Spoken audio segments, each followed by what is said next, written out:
근데 한 달 하고 한 이제 일주일 정도 지나면 일단은 다음날 출근하지 않아도 되는 그런 인생이기 때문에 일단은 알람이 없어서 너무 좋고요. 계획적으로 살았는데 계획 없이 내가 하고 싶은 거, 먹고 싶은 거 먹으면서 다니고 그런 게 너무 좋은 것 같아요. 뭐 부산을 벗어나서 거기서 뭐 잠을 자고 밥을 먹고 하는 자체가 저한테는 이제 새로운 다 경험들인 거죠. 그동안에 일만 하고 살았으니까 17살 11월 30일 날 출소를 해서 12월 5일부터 바로 이제 배달 일을 시작했어요. 학교는 오지 마세요. 그 졸업시켜준다고 또 사고 칠까봐. 그렇게 해서 12월 5일부터 하루도 안 빠지고 이제 뭐 먹고 살기 위해서 일단은 매일 일을 했죠. 보통 6시 출근이었는데 5시나 12시에 출근을 하고 했어요. 저 혼자서. 왜냐면 그때 가서 일찍 가서 일 좀 도와주고 전단지도 뿌려주고 한 6개월을 보냈죠, 시간을. 그 가게는 이제 그만두고 또 다른 가게에 가서 이제 일을 하기 시작했어요. 그때도 이제 배달로 들어가서 일을 시작했는데 저하고 같이 들어온 주방 아주머니가 있었어요. 딱 일주일 지난 후에는 그 아주머니는 못 하겠다 나갔고 저는 이제 배달 일이 아닌 주방 일을 시키더라고 사장님이. 이제 저는 거기서 일을 배울 때 무슨 주문이 들어오면은 메뉴에 따라서 어떻게 움직이는지 사장님들이 그래서 어떻게 조리하는지 그거를 기억하고 주방 이모 실수를 제가 계속 짚으면서 일을 했기 때문에 뭐 시간을 잘못 누른다든가 주방 이모가 저는 배달 일을 하지만 주방에 그렇게 관심 있게 보고 있어서 오히려 더 잘 좋게 봐주시더라고요. 나이가 있으시니까는 막 헷갈리고 잘 못하니까는 좀 어려워 하시더라고요. 메뉴도 많고 하니까 치킨집에. 그래서 나가고 저보고 주방을 하라 하더라고 사장님이. 그래서 이제 주방도 하고 배달도 하고 열심히 일을 했어요. 이제 17살 때 같이 일을 했는데 어느 순간부터 사장님이 네가 알아서 가게를 딱 하고 그런 말도 없이 안 나왔던 것 같아요. 그냥 알아서 하니까는 하다 보니까 뭐 물건 주문하는 것도 어깨너머로 보게 되고 뭐 재고 관리나 모든 손질에 대해서 어깨너머로 보고 배우고 하다 보니까는 어느 순간부터 이제 그때가 17살, 18살 때인데 사장님이 안 나오시더라고요. 매일 이제 혼자 장사해서 배달 직원들을 직접 뽑아가지고 배달시키고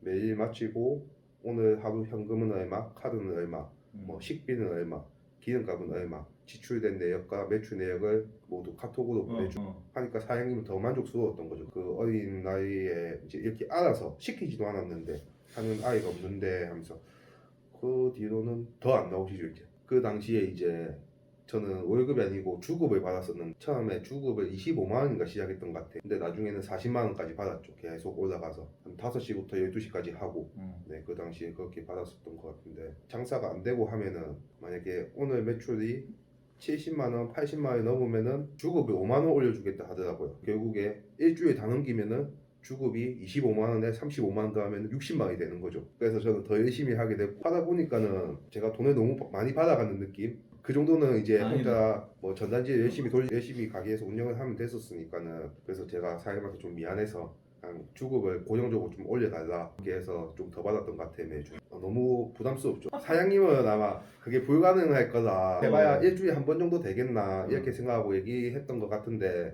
뭐 주에 한 반 이상을 그렇게 넘겨버리니까 매출 자체가 돈이 이제 주급을 많이 줘야 되는 상황이 생기니까 저는 좀 그렇게 받는 게 좀 미안하게 35, 40만 원 정도 받았던 것 같아요 매주. 근데 뭐 학교 다니면서 뭐 그 정도 벌고 뭐 한 건 괜찮았으니까 그 당시에 그렇게 하다가 19살이 돼서 생일이 지나자마자 이제 바로 차를 샀죠. 그때 이제 면허를 딸 수 있는 조건이 되니까 나이는 19살이지만은 학력은 고등학교 2학년이었죠. 2학년 때 이제 합법적으로 면허 따서 차를 타고 다녔죠. 학교 주차장에 주차를 하니까는 바로 이제 방송으로 이제 호출시키더라고요. 차가 어디서 났고 뭐 면허는 있니부터 시작해서 다 이제 보여줬죠. 그런데도 불구하고 학교 주차장은 학생이 사용할 수 없다. 외부에 주차를 하고 뭐 다녀라. 그리고 웬만하면은 학생들이 보지 않도록 외진데 주차를 하고 등교를 해라 이런 식으로 얘기를 하더라고요. 저는 지금도 이해는 안 가요. 제가 지금만큼 이제 생각이 깊거나 않았겠지만 물론 그리고 고등학교에서 그렇게 좋은 이미지라는 학생으로 다는 건 아니지만은 제가 국가에서 허락하는 나이가 돼서 면허를 고 제가 열심히 돈을 벌어서 차를 구매했는데 그거를 타고 등교한다는 자체가 일반적인 선생님들이 바라봤을 때는 전혀 정상적이지 않은 거죠. 그런 사람들이 잘 없기 때문에 고등학교도 다니다가 어느 순간 학교를 가야 되는 이유도 모르겠고 가기도 싫고 그러다 보니까 부모님께 얘기해서 자퇴를 했죠. 고등학교는 학교는 난 자퇴를 해야겠다. 그러면 이제 그 부모님이 같이 와서 자퇴 서명을 해주고 해야 됐으니까는 부모님한테 이제 앉아서 얘기를 하는데 학교에 다녀야 된다 하더라고요. 최소 고등학교는 나와야 되고 제가 그때 당시에 좋다 다닐 수는 있다. 그리고 엄마 아빠가 원하는 나의 장래 희망 그것도 나는 할 수 있다. 그 대신 내가 그 장래 희망을 이뤘을 때 엄마 아빠가 원하는 그 꿈을 내가 대신 이뤘을 때 내가 인생을 만족하지 못하면은 그때 돼서 엄마 아빠가 책임질 수 있느냐 그렇게 얘기를 하니까는 이제 엄마 아빠는 말이 없어진 거죠. 그래서 나는 내가 원하는 인생을 살겠다. 돈을 버는 게 난 그 당시에 재밌었다. 그래서 아빠가 알겠다. 그 다음날 이제 바로 같이 자퇴를 하러 갔죠. 자퇴를 하고 시간은 더 많아졌으니까는 그 당시에 일할 때 제가 본사에서 뭐 한 달이나 두 달에 한 번씩 슈퍼바이저가 내려와요. 점검도 하고 위생 상태나 조리 방법이나 보관 이런 거를 잘 하고 있는지 점검이 한 번씩 오죠. 그 슈퍼바이저도 내가 닭을 튀기거나 이제 반죽을 이제 휘핑하는 거나 그런 것들 보고 본사에 와서 교육을 해줄 생각이 없냐 그 정도로 잘한다고 일을 내가 그때 18살이라고 하니까는 놀라더라고요. 20대 중반인 줄 알았는데 장난스레 그렇게 얘기했는지 모르겠는데 본사에 와서 이런 것들을 지금 보니까는 기본 하는 사람들도 엄청 잘하는데 손이 익었다 하죠. 딱딱 잘하는 걸 와서 좀 같이 교육해주고 할 수 없냐 그렇게 얘기를 하더라고요. 나이를 얘기하니까는 또 이제 미성년자니까 안 되니까는 또 어쩔 수 없이 또 계속 일하고 했는데 그러다가 돈을 좀 더 벌고 싶었었어요. 어린 나이에 열심히 하다 보니까는 옆에 집에서 사장님이 한 번씩 자주 놀러 왔었어요. 왜냐면 저희 가게는 사장님이 없었기 때문에. 그리고 제 친구들 저희 가게나 바로 앞에 있는 그 치킨집 가게에서 주로 일을 해서 친구들이 이제 맞은편 가게에서 배달도 하고 그러다 보니까는 여기 사장님도 저희 가게 한 번씩 오고 하다 보니까 저를 좀 탐냈다야 되나 여기를 그만두고 쪽으로 넘어가서 그리고 제가 가기 전에 그 친구를 한 명 꼽아주고 갔는데 저를 대신할 만한 사람이 있어야 되니까는 맨날 혼나는 것 같더라고요. 그 BBQ 오기 전에 소년 나와서 바로 일했던 치킨집 그 가게도 배달도 제가 나가고 제 아는 동생들이 계속 들어가서 일을 했는데 그런 소리 항상 했대요. 사장님이 동원이만큼만 좀 일해라 동원이만큼만 해라. 근데 애들은 또 그렇게 안 되니까는 그렇지. 매일 욕먹고 매일 째고 하니까는 그런 소리 많이 했다 하더라고 사장님들이. 어떻게 이런 가게를 차릴 수가 있지. 저는 도저히 돈을 모아도 1,000만 원, 억 단위를 모으기가 너무 힘든 거예요 그 당시에. 근데 이 사장님들은 그런 과정이 있었을 거 아니에요. 돈을 벌어서 모아서 가게를 차리는 그런 과정들도 너무 궁금했고 뭐 가게를 오픈하는 과정도 궁금했고 비용도 궁금했고 저희 사장님은 출근을 안 하기 때문에 물어볼 수가 없어요. 거기다가 모든 일은 제가 다 하고 발주, 직원 관리, 뭐 가게 관리 이런 걸 다 하는데 돈은 사장님한테 다 붙여줘야 된다는 거. 그치. 그게 너무 싫었던 거죠. 내가 가게 차려서 하면 되는 건데 그래서 저는 가게를 차리기 위해서 돈이 얼마나 있어야 되고 과정은 어떻게 되고 그런 것들이 궁금했었죠. 근데 저희 사장님은 출근을 하지 않기 때문에 가르쳐 줄 환경도 안 됐고 그 계기로 그만을 두고 있는데 마침 치킨 사장님이 마침 또 직원을 구하고 해서 또 거기 가서 많이 배웠죠. 또 단시간에 해결된 건 아니었는데 저도 그 가게 가서 열심히 일을 하고 출퇴근이 저는 정확했기 때문에 다른 애들은 항상 늦잠 자거나 지각하고 술 먹고 안 나오고 그런 경우가 있어 저는 항상 출퇴근은 지켜가면서 일을 했기 때문에 그 사장님이 여기저기 많이 데리고 다녔죠. 어디 가서 부동산 계약을 하는데 옆에 가서 보게 해준다거나 그런 경험들을 저한테 많이 해줬죠. 제가 몰랐던 부분도 궁금하면 언제든 물어보고 답변을 받을 수도 있고 그래서 그 사장님 뭘 할까 알아보다가 이제 문어야 가게를 하나 오픈하게 돼요. 저도 가서 받고 문어야 오픈해가지고 장사가 너무 잘 됐어요. 한 달에 1억 가까이 팔았던 것 같아요. 홀만 해가지고 이제 근무 시간은 무조건 계속 오바되고 홀 장사, 술 장사다 보니까 3시, 2시에 출근해서 이렇게 아침 10시까지 있어야 되는 상황이고 점하고 하면은 손님 다 나가고 처음부터 월급을 270, 80 줬던 것 같아요. 근데 그 당시에 그 정도 엄청 많이 받은 거거든요. 그렇게 일하다가 20살 된 것 같네요. 군대 이제 오라고 하는 거죠. 가급으로 이제 판정을 받아서 어릴 때 오토바이 타다 사고 난 게 뇌수술 때문에 4급 판정을 받아서 공익 아니면은 방위사업체 들어가서 일을 해야 되는 상황이었는데 공익으로 가면은 월급이 엄청 작기 때문에 그건 안 되고 방위사업체 이제 들어가서 일을 했죠. 또 1년 반 정도 하다 보니까는 할 짓이 안 되더라고요.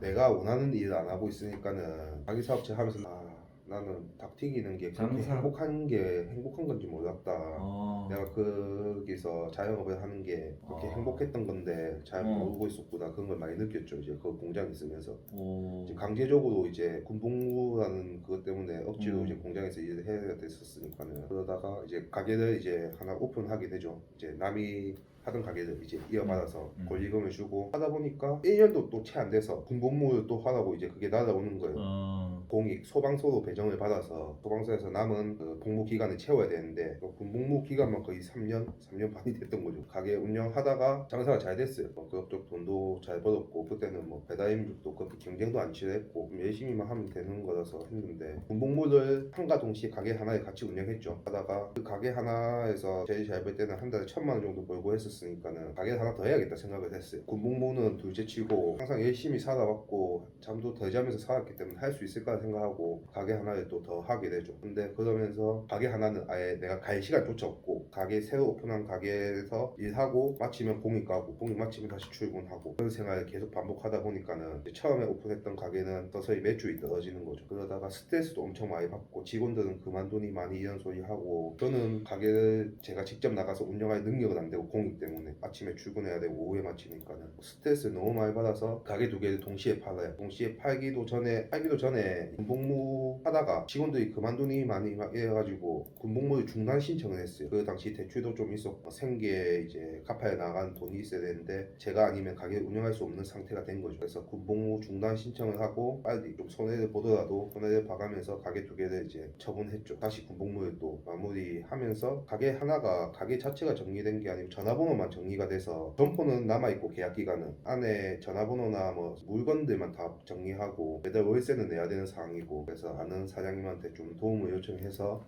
모든 집기나 이 보증금이나 가게는 내가 이거 대줄 테니까는 가게를 하나 여기서 6개월 정도만 운영을 해달라. 그리고 6개월 뒤에는 내가 운영을 하겠다. 그 사장님도 6개월 뒤에 바로 손 털고 나갈 수 있으니 가게 명의로 돼 있는 것도 아니고 그렇게 한 6개월 정도 같이 일했죠. 저는 이제 공익 마치고 여기 와서 알바해주고 그냥 시급 정도만 받고 일하고 7월 달부터 이제 가게를 제가 운영하게 되고 매출이 더 올라갔어요. 제가 장사하면서 제일 최고 매출 계속 찍고 있었죠. 가면 갈수록 찍고 있다가 배달 매장만 했기 때문에 배달 위주로 거의 장사를 했어. 7월 때부터 운영하다가 12월 말까지만 하고 가게도 정리를 해요. 매매를 하고 그 도와주셨던 사장님 이 이제 부산에서 직영점을 운영하고 있었는데 그 프랜차이즈 거기 와서 좀 같이 해볼 생각이 없냐 그렇게 해서 같이 이제 일을 하게 되죠. 그거 6개월 정도 같이 일하다가 너무 인생이 매여 사는 것 같아서 출퇴근에 워낙 어린 나이부터 그렇게 살다 보니까는 놀지도 못하고 큰 결심을 하고 돈을 이제 포기해버리죠. 그 전까지만 해도 올해 4월달 왜냐하면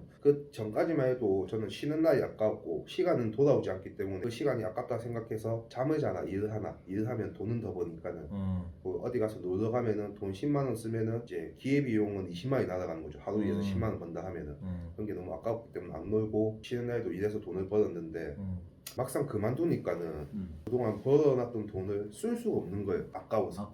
네, 너무 힘들게 번 돈인데 내가 이거를 뭐 백화점 가서 쇼핑하고 몇십만 원, 몇백만 원치 뭘 사고 할 수 없는 거예요. 돈을 번 의미가 없는 거죠. 돈을 벌었던 그냥 한 달에 먹고 살 정도의 돈만 있으면은 어차피 한 번밖에 안 살 건데 죽기 전까지 내가 하고 싶은 거 하면서 살아야지 그런 생각을 하다 보니까 이제 일은 안 하게 되는 거죠. 그냥 그동안에 벌어놨던 돈으로 지금 당장은 한 달 한 달 살고 있지만은 또 제가 좋아하고 행복한 것을 찾아 하다 보면은 돈은 찾아올 거라 생각하고 돈은 따라오니까는 그렇게 돈에 연연하면서 안 살아도 새로 죽기까지 하겠나. 언젠간 죽을 건데 죽을 때 다 내어놓고 가잖아요. 갖고 가는 것도 없는데 그만둔다 하니까는 엄마 아빠는 엄청 좋아하셨어요. 그동안 너무 고생을 많이 했기 때문에 좀 쉴 때가 됐다 이런 말을 많이 했죠. 일단 쉬어라 걱정이라기보다는 응원해주죠. 제 생각을 좀 이해해주고 하기 때문에 자기도 어쩌면은 저처럼 살고 싶어 할지도 몰라요. 근데 가족 그리고 기본적으로 들어가는 돈 가족이 있다 보니까는 혼자서 쉽게 결정을 하면서 살 수 있는 인생이 아니니까 가족이 도와주고 해야 좀 이런 도전도 하고 좀